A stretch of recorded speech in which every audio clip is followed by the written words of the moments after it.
2018 में स्टार्क ने केकेआर को दे दिया था धोखा, कर दिया था कोर्ट केस। किंग खान को भी आ गया था गुस्सा, फिर इस बार क्यों दे दिया मौका।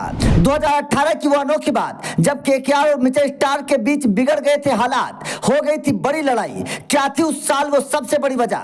क्या स्टार्क को सबक सिखाएगी केकेआर? अंदर ही अंदर कौन सा प्लान बन रहा है इस बार? तब किंग खान की कर दी थी बेइज्जती, क्या अब केकेआर लेगी बदला? जी हाँ, बड़े बुजुर्ग इस बात को कहते हुए आए हैं कि धोखेबाजों से दूर रहो। अक्सर लोग धोखेबाजों को अपने से दूर ही रखते हैं। केकेआर ने भी इस साल धोखेबाज बांग्लादेशी खिलाड़ियों को बाहर करके उन्हें सबक सिखा दिया। लेकिन जब से गंभीर ने स्टार्क के ऊपर दाव लगाया है, उसके बाद से गंभीर के इस फैसले पर सवाल खड़े हो रहे हैं। फैंस कह रहे हैं कि गंभीर ने स्टार्क जैसे धोखेबाज खिलाड़ी को मौका क्यों दे दिया। तो उनके पीछे 24 करोड़ से ज्यादा की रकम खर्च कर दी गई, क्योंकि साल 2018 की सीजन में स्टार्क ने केकेआर के साथ एक ऐसा काम कर दिया था, एक ऐसा धोखा दे दिया था जिसके बाद बड़ा बवाल मचा था।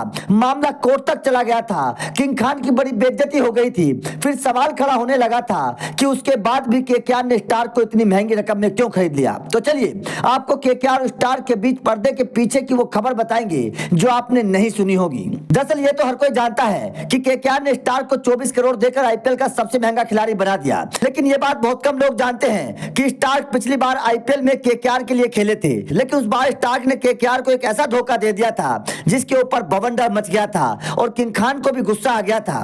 दरअसल ये बात है साल 2018 के सीजन की। साल 2015 के सीजन में आरसीबी की तरफ से खेलने के बाद स्टार्क एक बार फिर से साल 2018 के सीजन में आए थे। इस सीजन के ऑक्शन में केकेआर ने स्टार्क के ऊपर मोटी बोली लगाकर उन्हें अपने खेमे में शामिल कर लिया था।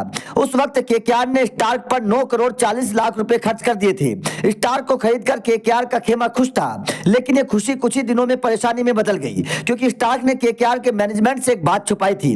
जैसे इस बात का पता चला, केकेआर का प्लान बिगड़ गया। जिस तरह से बांग्लादेश के खिलाड़ी केकेआर को धोखा देकर चले जाते थे, ठीक उसी तरीके से उस साल स्टार्क ने केकेआर के साथ किया। स्टार्क के उस कदम के बाद बात इतनी बिगड़ गई थी कि मामला कोर्ट तक पहुंच गया था और केकेआर की बड़ी फजीहत हुई थी। इसके बाद से सवाल खड़े हो रहे हैं कि आखिर गंभीर ने इस साल स्टार्क के ऊपर इतना बड़ा दाव क्यों लगा दिया।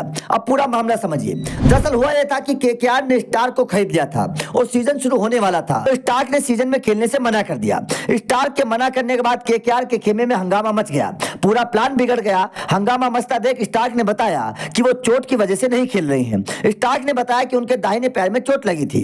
स्टार्क ने उस वक्त केकेआर को बताया था कि उस वक्त दक्षिण अफ्रीका में टेस्ट सीरीज के दौरान खराब पिच पर गेंदबाजी करने के चलते उन्हें अपने दाहिनी पिंडली में दर्द महसूस होने लगा था, जिसकी वजह से वो केकेआर के लिए नहीं खेल सके थे। लेकिन इसी दौरान स्टार्क एक चालाकी दिखा चुके थे। दरअसल उस सीजन के शुरू होने से पहले स्टार्क एक बीमा ले चुके थे। उस बीमे में आईपीएल न खेलने की स्थिति में भी खिलाड़ी को 15.3 लाख डॉलर यानी कि करीब 12 करोड़ से ज्यादा की रकम मिलने का प्रावधान था। स्टार्क ने इस बीमे के लिए 97,920 डॉलर चुका भी दिए थे, लेकिन खबर के मुताबिक स्टार्क को बीमा वालों ने वो रकम नहीं दी, तो स्टार्क ने बीमा वालों के लिए मुकदमा कर दिया। उसके बाद काफी विवाद हुआ, केकेआर के ऊपर भी सवाल खड़े किए जाने लगे। काफी विवाद के बाद ये मामला सुलझा।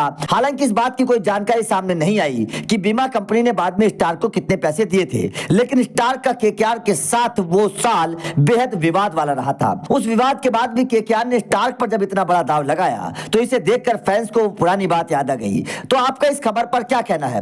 क्या आपको लगता है कि इस बात को ध्यान में रखते हुए केकेआर को स्टार्क को इतना महंगा नहीं खरीदना चाहिए था? और क्या आपको लगता है कि बांग्लादेशी खिलाड़ियों की तरह स्टार्क भी धोखा देकर चले जाएंगे? कमेंट करके अपनी राय जरूर दें।